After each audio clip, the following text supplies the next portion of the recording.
entrepreneurs call us business friendly and come here with good jobs for our people. Imagine a Vermont where there are sufficient tax revenues and a healthy economy to care well for the truly needy.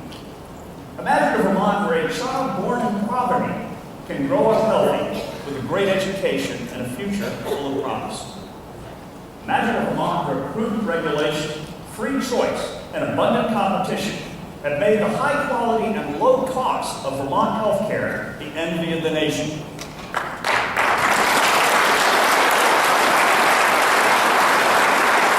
Imagine Vermont with schools where our test scores actually go up and property taxes don't threaten to impoverish us. Imagine a Vermont with a lean and modest government that reflects our self-reliance and our strong work ethic.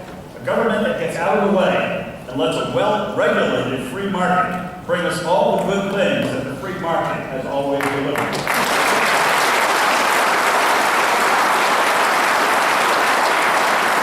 A know-it-all nanny state that's always trying to seduce us into dependency. That is a bold vision for Vermont, and that's my vision for Vermont.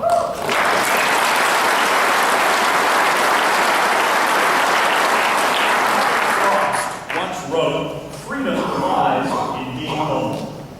But we're going to be bold with a capital B, my friends, because we want to be free of Peter Shumlin, free of his party, free of their hands on our wallets, and free of those shackles they want to put on our freedom.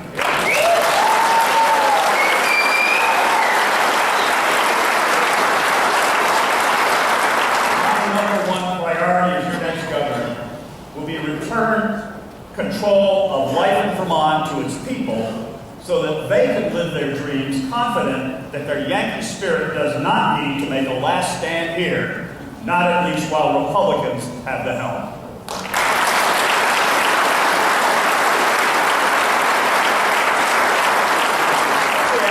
What do you think Peter Shumlin's highest priority in government is? Single-payer health care. No, spend your money. Spend your money. Single-payer health care, though. Doesn't that sound great, really? To many of his supporters, that means health care free for everyone. And it would be great. Except there's an old saying that still rings true. There's no such thing as a free lunch. And there's another new saying. If you think health care is expensive now, just wait till you see what it costs when it's free.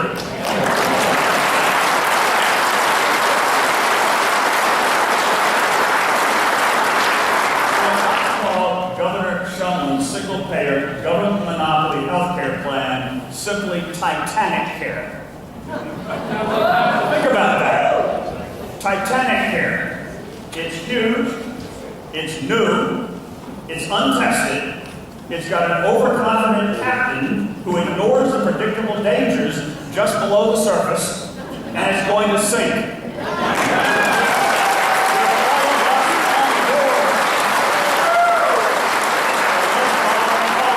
Exactly what it is, Titanic care. But why did he force Titanic care on us in the first place? You know, Vermont already has a very high-quality health care system.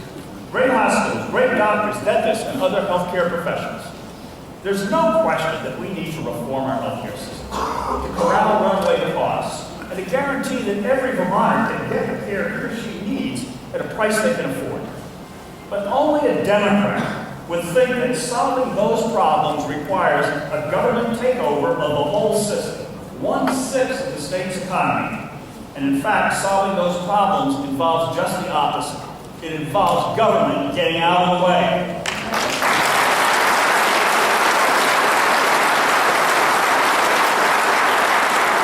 What needs to be done is to aggressively recruit lots of new insurance companies to come to Vermont so that consumers have more plans to choose from. We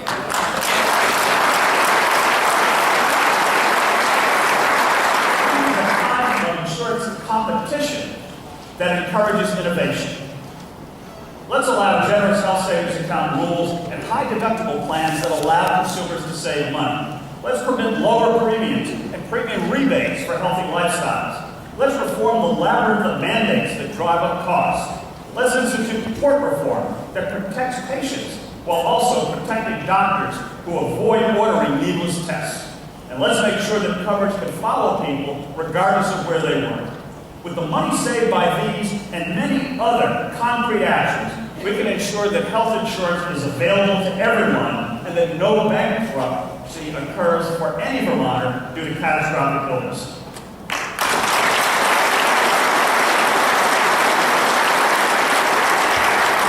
We can make certain that only two people are involved in making your health care decisions, you and your doctor.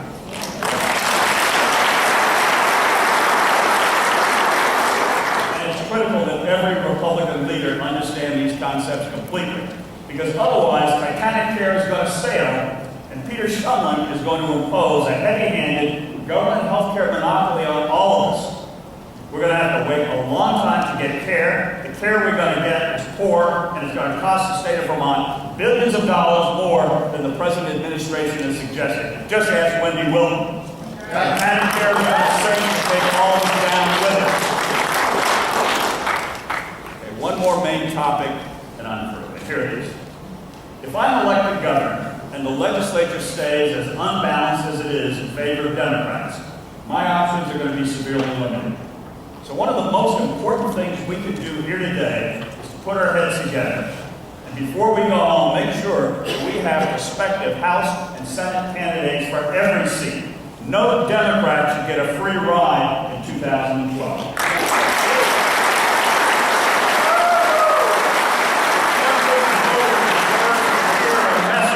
From a credible Republican candidate. I'll make it my business to support Republicans, to meet with them, to help with them, to raise money, to develop campaign themes, to help them find volunteers. This is a coordinated campaign, and we're all in this together.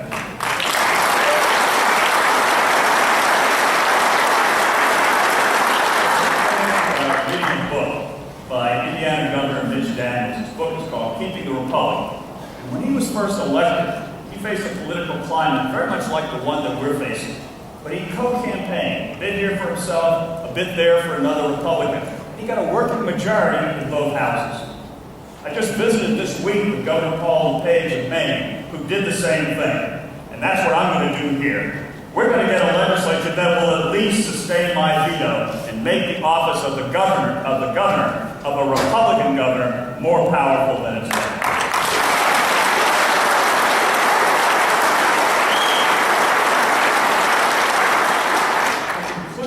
I'd like you to take away from this convention is that Peter Shumlin is very beatable. Many people assumed that Peter was a moderate when they voted for him in 2010. They're regretting that decision now. Every day. Because he has been Vermont's most liberal governor in our history. As I travel the state from Manchester to Rutland to Newport each day, I meet more and more Republicans, independents, and Democrats who are eager to replace a governor who has his head in the clouds with a governor whose feet are on the ground.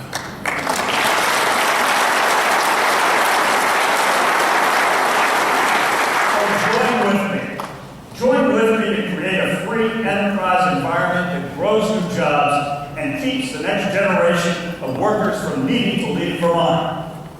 Join with me to stop Titanic Care before it bankrupts our state. Join with me to get that $21 million repaid to CVPS ratepayers. Join with me to elect a lot of Republicans to both houses of the legislature. And join with me in the crucial effort to restore the very fabric of Vermont and what it means to be a Vermonter. You'll be amazed how much government we'll never miss.